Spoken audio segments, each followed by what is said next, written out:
His opponent is playing Enchantress. James Wagner is the Enchantress player, or Wager, perhaps. And he has 3 copies of Solitary Confinement in his main deck. Solitary Confinement is a card that is extremely difficult for creature-based decks to beat. And Dennis's deck has 0 ways to remove an enchantment from play between deck and sideboard. His sideboard has Aethersworn Canis, it has Jotun Grunt, Mindbreak Trap, Orum's Chant, Pyroblast, Red Blast, and Surgical Extraction, but he has absolutely nothing that can actually remove an enchantment from play once it resolves. So James and Dennis will be in a pretty much pure race here to see who can actually get their important permanents down or kill the other player. So looks like, I'm guessing James is mulliganing here. Looks like he's a bit disappointed and shuffling up right now. So that's James on the right-hand side of your screen playing Enchantress, Dennis on the left playing Boros. Enchantress is a deck that we see off and on at the Star City Games Open Series in Legacy.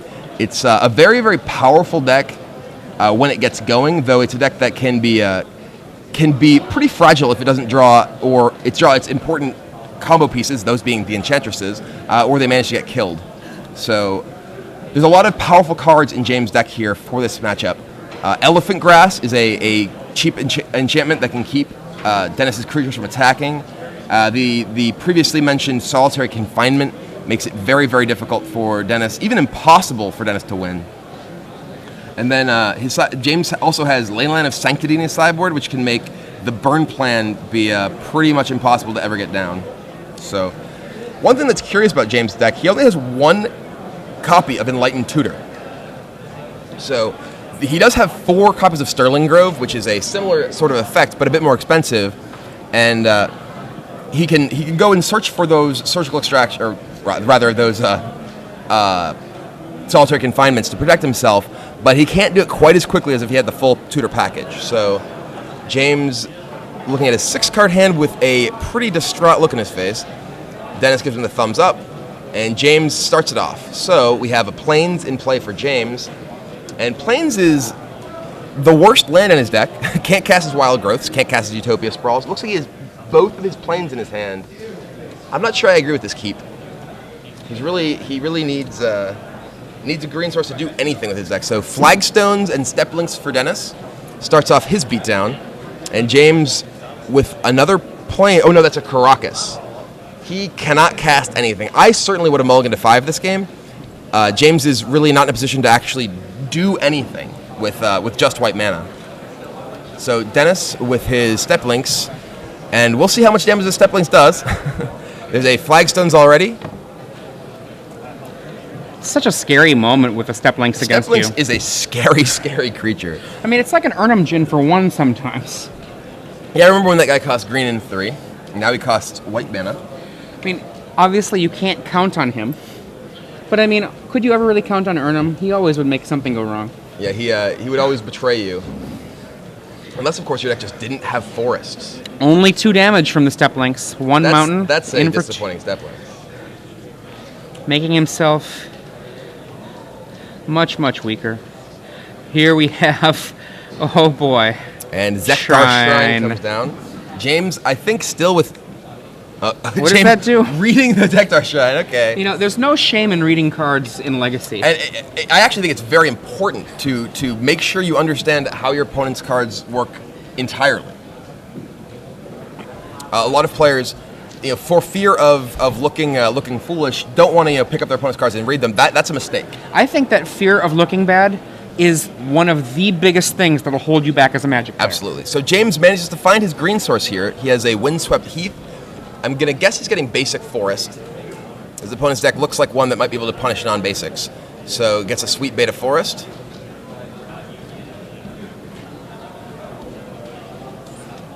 That is a very sweet forest. I would wager a guess as to how much that card is worth. However, the last time that I guessed on a card's value, I was off by several $100s. Did you guess that the forest was worth $512? No, I guessed how much a Beta Underground Sea was worth. I was worth something like $800 nowadays. It's worth something like that. Something gross. And Argothian Enchantress. Argothian Enchantress is one of my favorite cards of all time. starts things off. Untargetable 0-1 Enchantress. The Enchantress effect, of course, is every time that you cast an enchantment, you get to draw a card. It's important to note that is whenever you play, the wording on the actual card is successfully play, which has been errated to just be play. Yes, because at the time, successfully play had a meaning that got removed by the ways that the rules changed right around, I think, 10th edition? Yeah, maybe it was 6th edition. Was it when interrupts were removed? Or was it might have been when interrupts were removed. Although, were interrupts removed? Interrupts were removed shortly after High Tide stopped being an extended deck. So it was Saga. So yeah, because this is a Saga card, or at least a Saga block card, so... The old days. Goblin Guide. So the guide comes down, and we're going to see Zektar Shrine, Guide, and Steplinks all crack in for about 1 million. I think that's an approximation of the amount of damage it'll be doing, and a pretty accurate one. Dennis Taylor. Fetches, I believe. Yep. For a pretty plateau. That looks like a... Altered plateau. Is that like the rare plateau art? Zektar Shrine's not coming in just yet. Yeah. You know how there's the alternate art from way back then of plateau? Is that the alternate actual art? No, that's I believe that's just an altered one. Okay, I was thinking it was an altered actual art one, which would be incredible. But we have 1 extra mana, 2 extra mana. Oh no, he's shard volleying away his flagstones, which means that it is going to mean Zektar Shrine and Steplinks. Steplinks will be a 6, Zektar Shrine will be a 7/1. That is going to be 15 damage coming in, not counting the shard. And the Enchantress just has to chump block. So yeah, as I was saying before, Boros can do a lot of damage very fast. Steplinks is a brutal creature. I actually think that Brozek's Boros style of play is the fastest attacking deck that might have ever been made. I think that may be true. I mean, you know, if you're not counting like things like the existence of Fire Blast and stuff like that, that would allow you to. I think it's actually faster than the Fire Blast Ball Lightning does. It might be. I mean, this is about a bazillion damage on turn 3. Yeah, turn 3, we're looking at 6 from the Steplinks, 2 from the Goblin Guide, and 7 from the... I suppose if he really wanted to, he could just have Zektar Fire Blast. Shrine. He does have Fire Blast in his deck. So we're talking about right now, he's coming in for 15 plus the 3. 18 damage is what he's representing this turn. Yeah, that Enchantress is just getting in the way. It's just gonna, it's gonna kill the, he's block the Guide. Guide says, is that a land on top there? Oblivion Ring. Oh, okay, that's very, very slow to the party. So, doing the math. Can I afford... If he does not block Steplinks, he is dead. So that is not the goal. That is not the general role of Argothian Enchantress in Enchantress, is to block. But here it is having to do it. So take 9. 9 damage puts James Wagner down to 5 life. I like this deck. That is wow. That is brutal. Go, he says. James with nothing right, much going. I guess I'll draw this Oblivion Ring. Okay, Oblivion Ring. I'm not sure how many cards Dennis Taylor has left in his hand. He has not many. We're going to see a Wild Growth on a Plains here, and then he might just Oblivion Ring the Steplink since I go. I mean, I don't know if he's got a better play. I can't quite make his hand out. It looks like I see an Enchantress's Presence, City of Solitude. A Oblivion Ring. There's the O-Ring. Takes out the Guide. He says, I don't think you have a land. Yeah. Does Dennis have any cards left? He has no cards. Oh, no, he does. No, he does. Okay, they're set aside. I see a Chain Lightning and a Fetch Land, I think. That's enough. Oh, it's just a Chain Lightning Flagstone. and a land is enough. So take 2. Chain you. Take 3. And there it is. So Dennis Taylor wins a blisteringly fast game 1 with... That's awesome. Wow. That was brutal. That was really awesome. I had said when we sat down that I felt like James was pretty heavily favored in this matchup. I think he is. I still think he is. But in that game, he kept a hand that, after mulliganing, he kept a hand that really wasn't able to do anything until he drew that green source on turn 3. Look at the sideboard. Look at the sideboard. The Leyline of Sanctity? 4 Leyline of Sanctity. Yeah, there's some powerful cards in James's sideboard. Leyline of Sanctity is going to make those burn spells useless. I think Ruined Halo actually is also valuable. I agree with you. He has a lot of cards in his deck that he can just take out. He has the City of Solitude for sure, Blood Moon for sure. He probably wants to keep in Sigil. I'm not sure about that. I'm not sure if that's how you win. Maybe he doesn't even need to bother to have Sigil in his deck. He could take out Sigil. Looking at Dennis's sideboard, he has nothing. I'm not sure about that either. Aethersworn Canonist actually is a real card here. Aethersworn Now that I'm Canonist thinking is about real. it. Yeah, Aethersworn Canonist is actually a very relevant card for the Enchantress deck, which often needs to play multiple cards in a turn to really sort of get things going. And I kind of wonder if you bring in the one Mindbreak trap, because what you can do... That's interesting. Like, oftentimes, one of the things that the Enchantress decks have is, like, some kind of finisher card. And they can be under enough pressure from Brozek, the Brozek deck, that perhaps that would just be like, never mind that, Emrakul. You're removed from the game with this Mindbreak trap. Yeah, it could be enough to do it. I think Aethersworn Canonist is the real answer, though. Yeah, he can take out his Path to Exiles, and bring in those Aethersworn Canonists. He may. What else do you think he might look to take out? I like everything else in his deck. I don't know that he really wants Ranger. Ranger is slow. Ranger's very slow. It's not the sort of card that's. There we go. Ranger. Going to win you this game. Ranger is slow. Yeah, I would take out Path to Exile and Ranger. So that's 4 cards. That's 4 Canonists. Lets you bring in 4 Canonists. That might be enough and not anything else. I could consider bringing in an Orm's Chant just to have a breakthrough turn. You know, if you're able to get a reasonable amount of stuff into play and then just chant him once during his upkeep. That could be it. That may be enough to just seal the game. Yeah, a poor man's Time Walk. Yeah, I mean, you're playing a deck that doesn't have any way to interact with what the Enchantress deck's actually doing. So if you can just stop them from doing things for one turn, that might be enough to win. Okay, so we're going to see what happens here. The conjecture on cards other than Aethersworn Canonist, I mean, I think definitely Canonist, and I think that you've definitely convinced me, Brian, about Orm's Chant. So let's see what ends up happening, though. They're still finishing up their board, it looks like. Taking a long time. As I said before, I think yesterday, one of the things that I like to make sure happens is I do like to enforce the actual 3-minute rule for presenting the deck between games. One of the things about it is that, particularly in complex matchups, it can take a very long time for, a game to finish. And if people are taking over the 3 minutes for sideboarding, you can end up eating away a good 10 minutes of a game if you're not actually being vigilant for that. James Wagner or Wager. It looks like it's James Wager actually. James Wager will be on the play here. Enchantress is a deck that primarily kind of stays in the format, I think, because people kind of love it, but it hasn't had a real breakout performance in a while. It's really, really cool when you're actually able to make every single card of yours nearly every single card of yours allow you to draw a card. It's sort of like having the enchantment recycle in play all the time. I feel like Dennis Taylor is a kind of a local player, I'm pretty sure. I'm not 100% sure, but I feel like I've definitely seen him at events in this area before. James Wager, not sure if he's played, and I don't really recognize James from any of the events that are around here.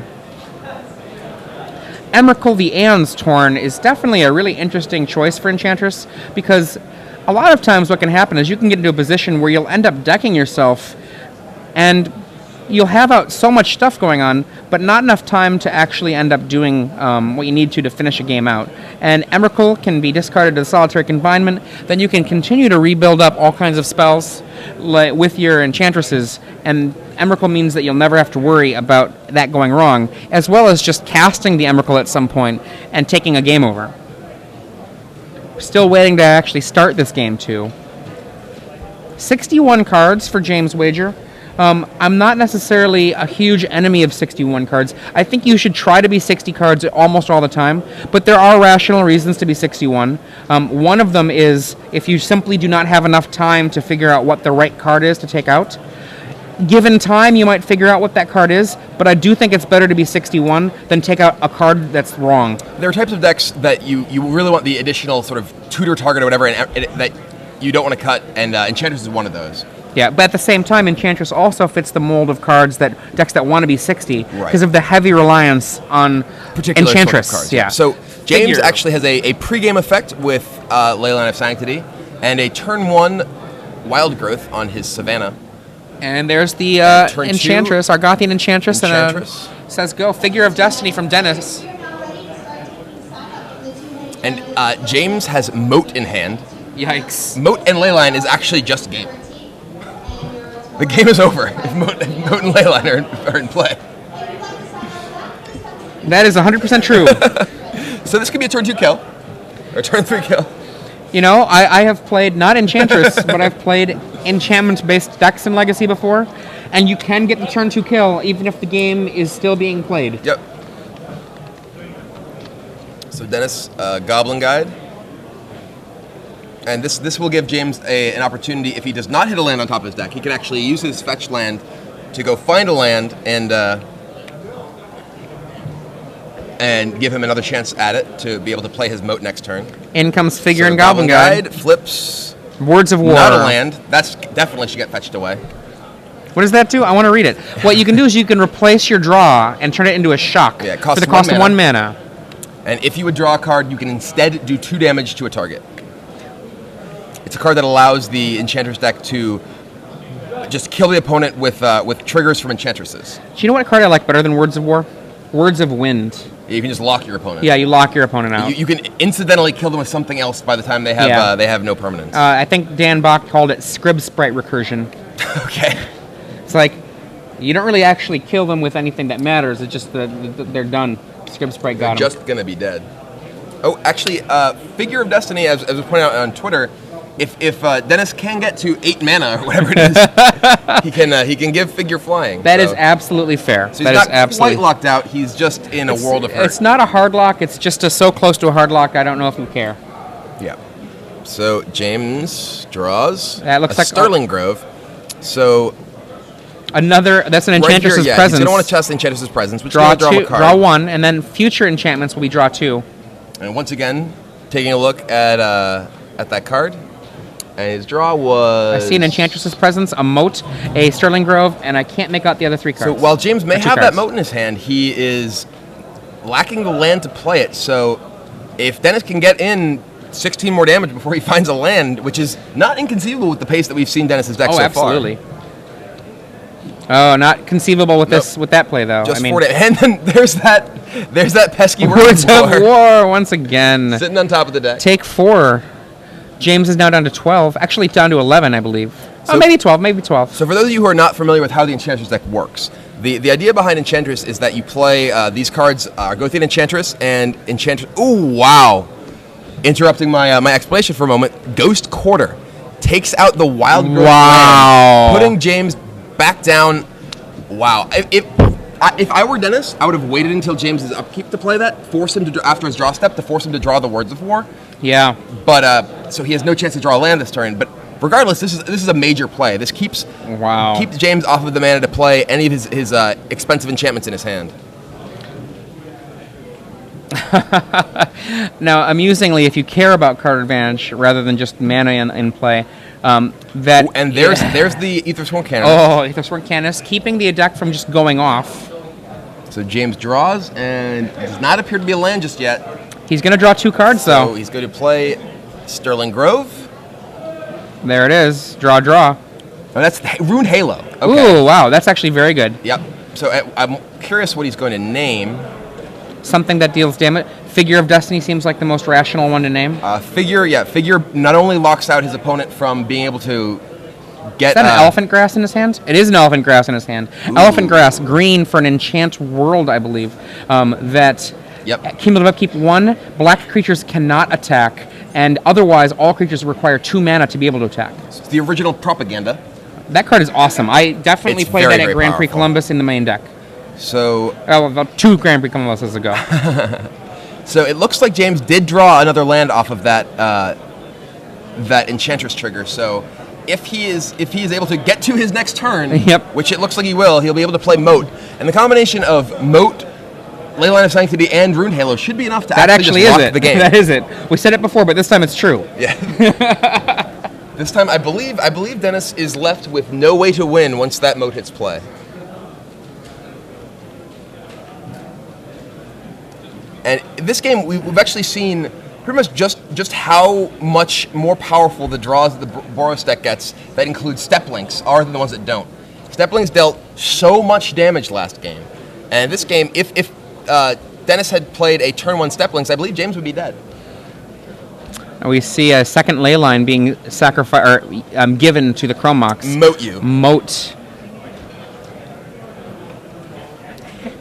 And now, I wonder if Dennis is going to play this out, or if he's going to just scoop it up and save time for the next one. I imagine he would not want to give away the information that he has no way to beat this. So yeah, Rune Halo is naming Figure of Destiny, so the combination of Rune Halo, Moat, and Leyline of Sanctity means that I don't believe Dennis Taylor can do any more damage to James Wagner. Here's what he can do right now. He can, as long as he feels like there's enough time on the clock, scout his opponent. Right. That's what he can do. And with those Either Sworn Canists in play, it can be pretty difficult for his opponent to. Solitary Confinement. That's unnecessary, but James doesn't necessarily know that. His opponent could have a Seal of Cleansing, Disenchant, Lean and Relic Warder. I mean, there's a number of things. Aura of Silence. Who knows? Right.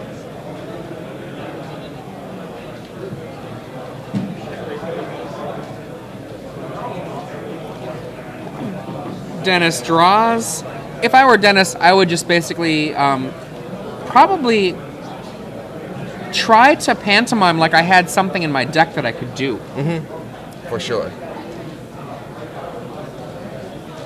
That's another thing. If you just scoop to that board, we've been talking about one of the themes of this weekend has been the desire not to give too much information to people. Yep. And if you just scoop straight up to the board, and let's say you don't sideboard, what that tells me is you have no answers to this. Right.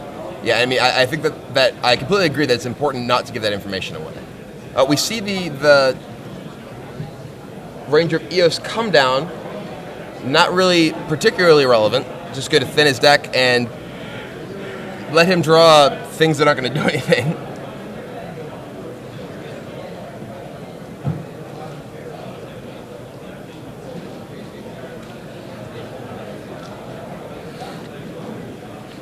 And we see Solitary Confinement. He discards a card to it. Hard to say which one. This extra Enchantress's presence isn't something I need, he says. He takes his die off of his deck. His play reminder not to just draw. Formerly something that wasn't legal, these days is a legal play.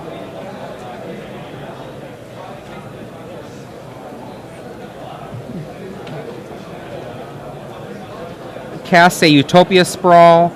Draws 2 cards, and he's going to have to say go unless he casts an artifact. Artifact. So, yeah, we're basically... Lands, no artifact, go. His artifact's in his deck, and the reason he can only do this is because of Aether and Sworn Canist. He's got 2 Chrome Moxes. Yep. So it looks like James has drawn the Sigil of the Empty Throne, and that will give him a win condition that will not take forever. One of the issues that we have seen with Enchantress in the Star City Games Legacy Open Series in the past is that it's a deck that can take a long time to win. Absolutely. The games, while they can often get to positions where it is unlikely to be able to lose, it can certainly take forever to get there and end up with more draws than wins. One thing I don't like about James Wager's deck list is I don't see a Karmic Justice between main and sideboard. And in Enchantress, one of the things I really like is having a card like Karmic Justice to be able to really punish people that happen to have a card like Pernicious Deed or anything like that from being able to really hurt you. And for those who are not familiar with just what Karmic Justice might be, could you explain things for everyone? Absolutely. Karmic Justice is an incredible little enchantment for white and 2. And what it reads is, if your opponent destroys one of your permanents... Mm-hmm. Non-creature permanents. Non-creature permanents, thank you. You can choose and destroy one of theirs. Yep. So if you Pernicious Deed, let's say away 4 cards, you control the Pernicious Deed, they control the Karmic Justice, you get to choose, as the Karmic Justice owner, 4 of their best permanents after the deed has resolved to destroy. Yeah, it's a pretty brutal effect. Looks like James is just like, well, come on. Can you possibly win? Honestly, show me has he already shown him these? There it is. Yeah, There's a Sigil's in play. Sigil's in play. Okay. All right, and Dennis does concede. Looks like James talks him into scooping. To save time. If there's enough time on the clock and there appears to be over 20 minutes left on the clock, what I would do if I were Dennis is I would just keep playing and I say agree like, with you. I would be like, maybe I can get out of it. And he has no outs. I would play it out for sure. I mean, Absolutely. it's not stalling. As long as he's playing at a reasonable pace, he's not giving the opponent the information that he has no way to get out of the situation, and he is managing to gain more information about what his opponent does have in his deck.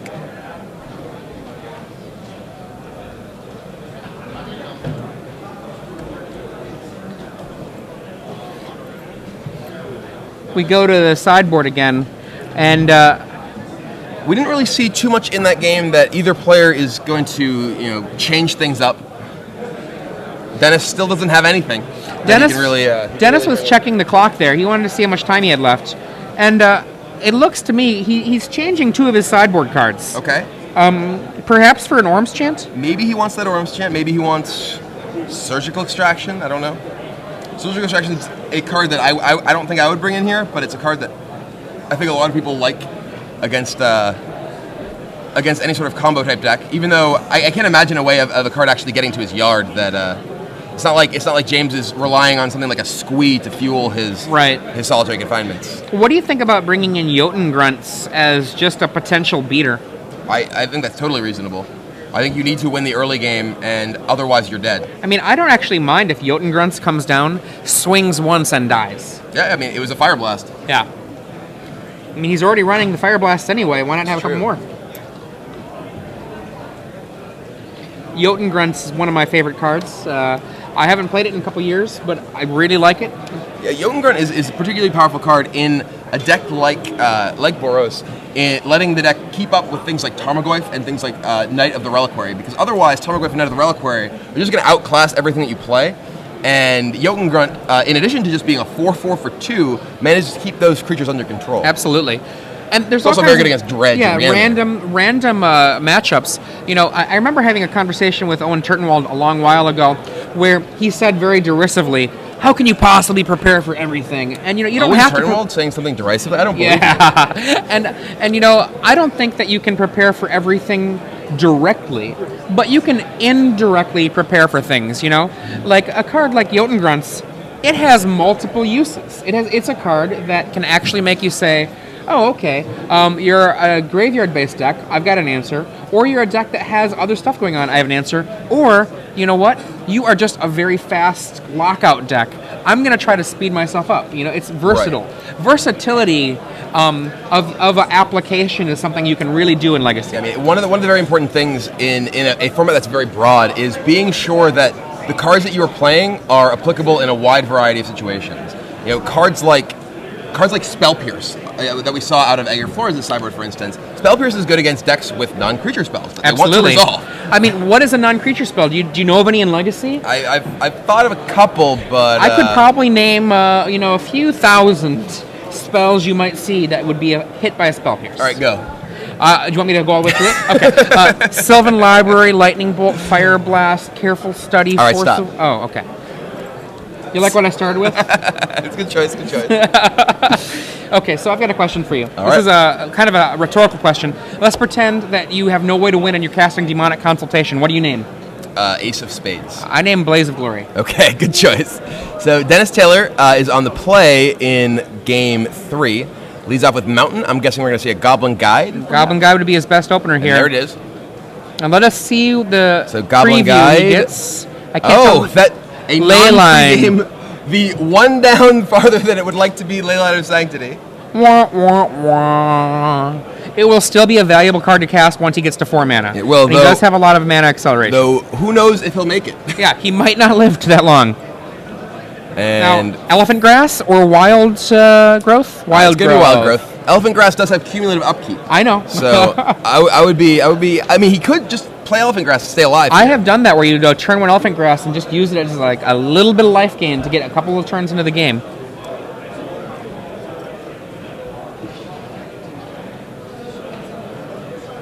In comes the Goblin Guide showing a Utopia Sprawl. So still no free land from that guide yet.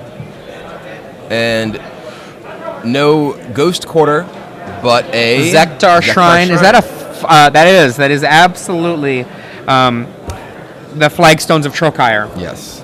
So James draws, and does he not have another land? I think I see a Plains in there, like 3 in. There? Yeah, okay, there's a Plains. That's my favorite Plains from that set. We're going to see Plains and... Is this an 3 mana. What are we going to see? Enchantress. And maybe, is this Enchantress and Elephant Grass? I think that would be very powerful. Enchantress and Utopia Sprawl. Okay. Now remember... Is it Enchant the Forest, or is it Enchant any land? I believe it's Enchant Forest. Okay. That's a dangerous spot to be in against the deck with 4 copies of Ghost Quarter. And remember how Ghost Quarter actually made it a game last game. Yeah. And we see a draw. Is there? Looks like a mountain, I think. If Dennis does have a Ghost Quarter, he may be able to close this game out. And there it is. There it is. Ghost Quarter puts a counter on the Shrine. Oh, boy. Destroys the forest with 2 enchantments. You can wait. You can wait on that there, Ghost Quarter. You can, but there's not too much reason to. That's fair. That's fair. It's not like he's going to get Hornet Stung here. You're right. You're right.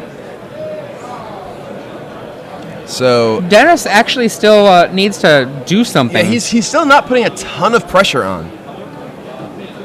It looks like I believe that's a Jotun Grunt in his hand. The grunts. So he is going to attack with that Goblin Guide, revealing Wild Growth, which is a very good card for James right here. It's going to effectively be a land drop as well as a card from the Enchantress. It looks like James has... Is that a Caracas in his hand? It is a Caracas. Interesting. So Jotun Grunt comes down. And then a draw. So James gets to play his Wild Growth on that forest. On the Plains. Or rather on the Plains, yes. Draws his card. Draws... Is that another Wild Growth? So he can play Caracas, play Wild Growth on that, draw another card, and that leaves him with three total mana, which would allow him to cast if he has a Presence or a Solitary Confinement. There's it's a Sarah Sanctum. I did not see that in his hand. Sarah Sanctum, white mana for every enchantment you control. Wild Growth on that, and I believe he is going to draw a card and cast a 4-cost spell. 1, so 1, 2, 3, 4 mana from that. And that Leyline comes down. Leyline, and draw a card. Ooh, wow. So James has quite a bit of mana going, and I think Dennis is hoping he has another Ghost Quarter somewhere waiting for him. Yeah, Dennis is in real trouble right now. So if James can shut down Dennis's meager offense, because a Jotun Grunt and a... well, actually, how much damage is that? That's 6, 13. 13. So if... And a Fire Blast. No, Fire Blast can't do it. Fire Blast doesn't do it. If he has Reckless Charge or a Goblin Guide. Well, there is the Enchantress that can possibly block. Yes. So Jotun Grunt gets rid of 2 land. So James is actually still in a rough spot here. He actually needs something that can stop Dennis's attacking creatures. I think I see a Fire Blast in Dennis's hand. That's not going to do it. There's a Leyline. Yeah. I'm just like trying to say what I can see. Sure. Okay. No, fetch land. So Zektar Shrine is going to get in there this turn. That's 9. That's 13 damage. Oh, Figure. Do we have a Reckless Charge? A charge? It's actually a Fire Blast, a Chain Lightning, I think. Okay, so just pre-combat figure. So James is going to need a moat. Maybe an Elephant Grass will do it if he has time to block. Solitary Confinement. Yeah, he's going to need something to get him out of this. He's taking 13 damage this turn, assuming he does not block. And I don't think he can afford to block. So, boom. Pop the Shrine. Oh, wait, that might be a charge and a Fire Blast. Is it? I think it's a charge. No. Oh. I believe that's the wrong creature to charge. I think he wants to charge the Elemental because it's guaranteed 10. I don't know. That's an extra 4. Well, I guess yeah. That does mean that James is compelled to block that creature. So he has to block. So, all right, that was a charge. costs 13. He's compelled to block he the has figure. to block a 4-power creature, and he will still go to 1 life. So yeah, the charge, okay. Then he dies. Oh, That's he blocked it. the wrong one. It becomes 5. And there it is. Oh, Wow. He's like, I'm sorry, man. All right, well, the explosive power of Boris. look at Dennis. He's That like, reckless charge was right on time. That was exactly what Dennis man. needed. And he defeats James Wagner's Enchantress deck 2 games to 1. I like